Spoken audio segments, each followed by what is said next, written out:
Olá a todos, é com grande satisfação que eu venho aqui por esse vídeo fazer uma apresentação de uma obra de arte como atividade da matéria de estética na Universidade Federal do ABC.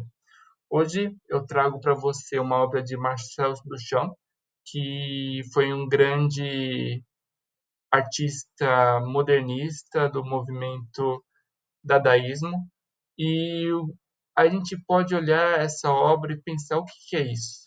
O que a gente vê aqui na realidade são dois vidros, certo? Dois vidros separados por uma barra de metal e que temos a parte de baixo representando uma parte masculina de nove corpos, o que Duchamp fala de 9 corpos málicos, e temos aqui uma noiva que estaria se despindo, certo? Então, você pode perguntar, ok, mas isso aqui não parece uma noiva se despedindo, isso aqui não parece 9 homens. É exatamente essa ideia de que a mimética não mais faz parte da nova ideia de representação do que é a arte, certo?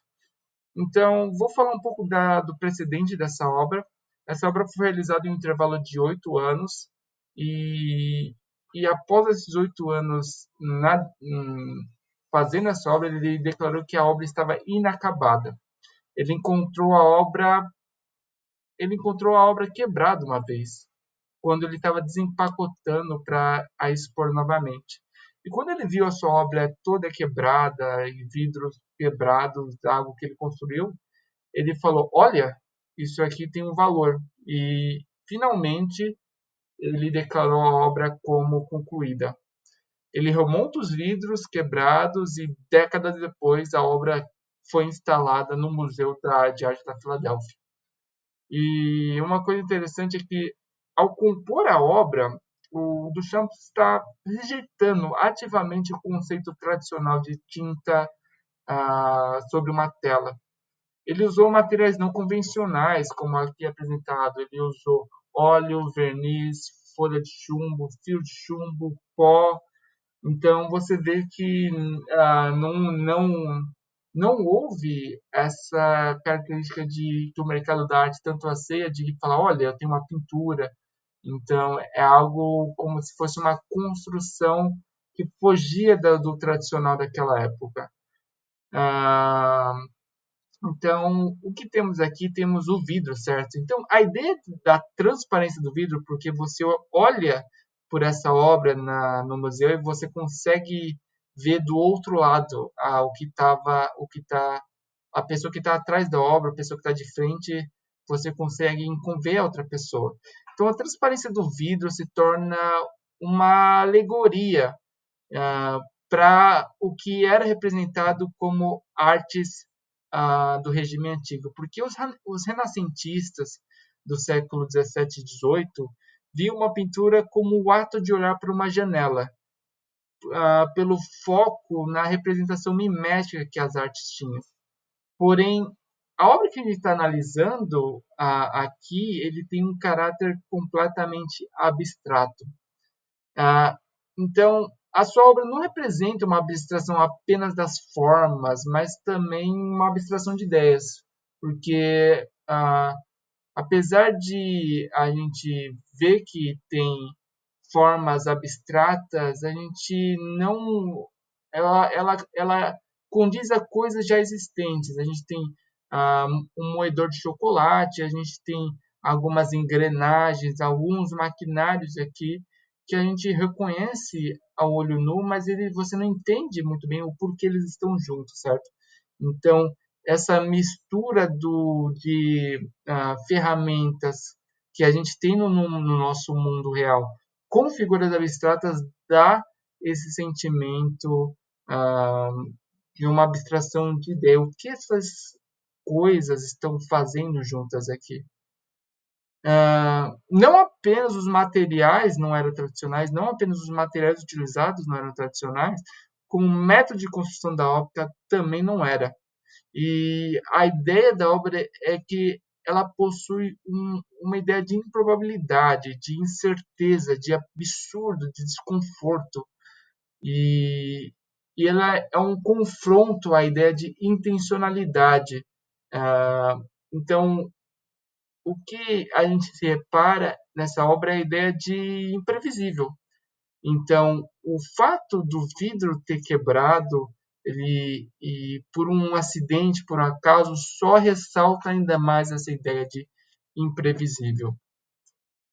E vocês podem perguntar, poxa, mas por que você escolheu essa obra para comentar?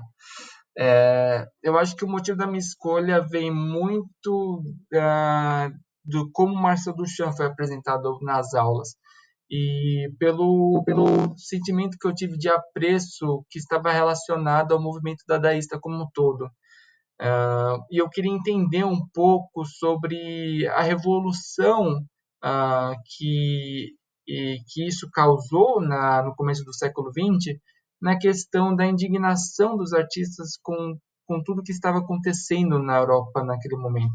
Toda a ascensão de um conservadorismo, de uma política ultranacionalista, que era tão racional e tão formal que causou grandes desastres para a humanidade. Então, o confronto disso me chamou muito a atenção no momento. Então, o que eu posso falar é que o dadaísmo foi um movimento artístico-cultural que surgiu durante a Primeira Guerra Mundial e sua origem está intrinsecamente ligado ao cenário de destruição e desencanto com toda essa situação e que fez os artistas procurarem a forma de expressar essa revolta e o desprezo pela guerra. Também questionou a cultura e a política dominante das grandes elites burguesas, e que pareciam ter falhado em evitar esse conflito. O conflito, nesse caso, a Primeira Guerra Mundial. Então, o dadaísmo se destacou pela sua rebeldia e ousadia, quebrando com as tradições estéticas e convencionais da época. E seu interesse em desafiar essas normas é, desafiar as normas miméticas, havia, ah, havia se tornado uma característica marcante do movimento. É legal que o movimento rejeitou frontalmente a lógica, a razão, a ordem, e ela estava muito mais em procurar o caos, a irracionalidade, o absurdo, os sentimentos, as emoções, o primitivismo dessas emoções. E eu acho que essa ideia dessa expressão foi possível com que os artistas explorassem novas representações e criassem uma linguagem que seria única para cada artista e seria provocativa para a comunidade como um todo. E o que a gente pode falar do dadaísmo em específico? Ele se diferencia pela sua abordagem radical, ele se diferencia pela ideia de anti-arte. Enquanto os outros movimentos modernistas tinham ideias que correlacionavam com o dadaísmo, a gente vê que o dadaísmo foi além e questionou a própria definição de arte. E ao desafiar a arte, como eu disse no começo, pegar objetos do nosso cotidiano e a escolha daquele objeto como uma representação artística. Então, um objeto que está avulso na minha garagem não é arte, mas um objeto escolhido a dedo e, e colocado como arte no meio artístico, aquilo assim foi um desafio de propor, olha, isso aqui que eu quero dizer e, e eu estou falando que é arte. Então, é realmente essa quebra de paradigma como um todo.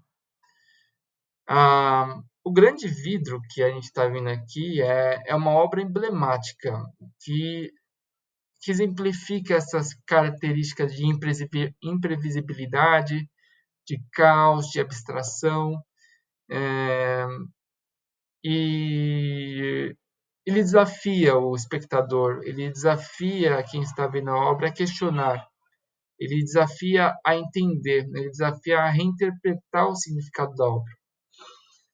E finalizando aqui, eu gostaria de dizer que a minha escolha do Grande Vidro foi o meu interesse real no dadaísmo como um todo, como o Duchamp foi apresentado durante o curso, pelo rompimento com as convenções estéticas e pela busca de entender como esses movimentos artísticos foram capazes de desafiar, de definir os conceitos tradicionais de arte e da representação.